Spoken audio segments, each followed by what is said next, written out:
રાજકોટના TRP game ઝોનમાં થયેલ અગ્નિકાંડમાં 28થી વધુ નિર્દોષ લોકો મોતને ભેટ્યા છે, ત્યારે આ દિવંગતોની આત્માને શાંતિ મળે તે અર્થે શહેરના એસકે ચોક ગાંધીગ્રામના વેપારીઓ દ્વારા અડધો દિવસ ધંધા રોજગાર બંધ રાખી અને મૌન પાળી અને શ્રદ્ધાંજલિ અર્પણ કરવામાં આવી હતી.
રેલી કાઢીએ ને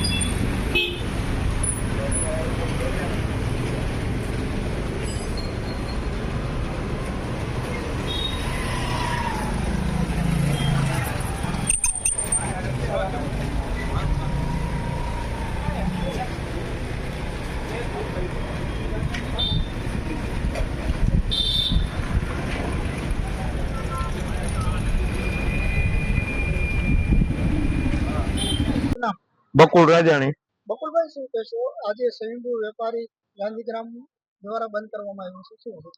આ લોકો 30 ભૂલકાઓ થઈ ગયા છે અને એની માટે આ લોકોએ કોઈ પણ જાતની કાર્યવાહી કરતા નથી અને કરે છે તો એ બધા દેખાવ પૂરતી છે. માટે આને કડકમાં કડક સજા થવી જોઈએ. કોઈ જામીન ઉપર છૂટવા ન જોઈએ, કોઈ પણ ને છોડવામાં ન આવવા જોઈએ અને એવી સજા થવી જોઈએ કે બીજી વાર કોઈ પણ કાંડ થાય એના પહેલા 10 વખત વિચાર કરે કે આવું. આમાં ઘણા આરએમસી ના અધિકારીઓ જ છે, એના વિરુદ્ધ કડક કાર્યવાહી થવી જોઈએ. એને તો પૂરી જ દેવા જોઈએ. મિલકત જપ્ત કરી એને મિલકત જપ્ત કરીને પૂરી દેવા જોઈએ. અને આ લોકોએ કોઈને એનઓસી કે કાંઈ આપ્યું જ નથી, કોઈ આગળ કાંઈ છે નહીં કાગળિયા, એમને ચાલુ કરી દીધું હોય તો શું આ જોરા રીતે લૂંટ કરવાની વાત થઈ બધી. બધા અધિકારીઓ, આ રાજકોટના બધા અધિકારીઓ બધા તોડજોડ કરવા વાળા જ છે અને તમે કાંઈ પણ બીજા કામ લઈને જાઓ તો કોઈના કામ કરતા નથી. આવા મોટા મોટા માથા આવે એના જ કામ થાય છે. હવે તમારી શું માંગ છે વેપારીઓની? એવી માંગ છે કે આ લોકોને કડકમાં કડક સજા થવી જોઈએ, કોઈ જામીન ઉપર છૂટવા ન જોઈએ અને એને એવી સજા થવી જોઈએ કે બીજી વખત માણસો કાંઈ પણ કરતા પહેલા 2 વખત વિચાર કરે. તમારું નામ? શૈલેષભાઈ પાવાગઢી.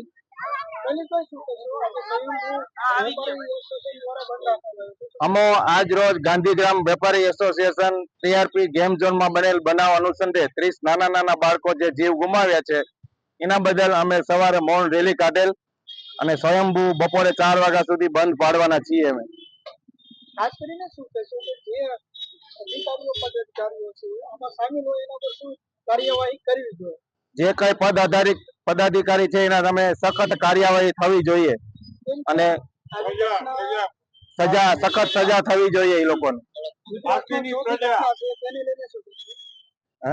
ગુજરાતમાં ચોથી ઘટના બની છે પણ તંત્ર દ્વારા કોઈ જાતની કાર્યવાહી કરવામાં નથી આવતી. આરોપી ટૂંક સમયમાં છૂટી જશે. આમાં તમે શું વેપારી એસોસિએશનનું નિવેદન છે?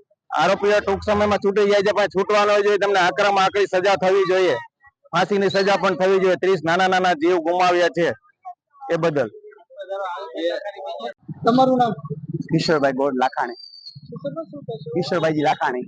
શું કહેશો આજે બંધ રાખવામાં આજે જે આપણે એસોસિએશન છે રાજકોટ, એના એમઝોન ટીઆરપી માટેનો અમે જે આજે સ્વયં બંધ રાખેલું છે, અને તેમના માટે અમે કેન્ડલનો શ્રદ્ધાંજલિ આપેલી છે અને મૌન રેલી કાઢેલી હતી. અને બીજું આપણે આપણા માટે ઓલું બધી દુકાન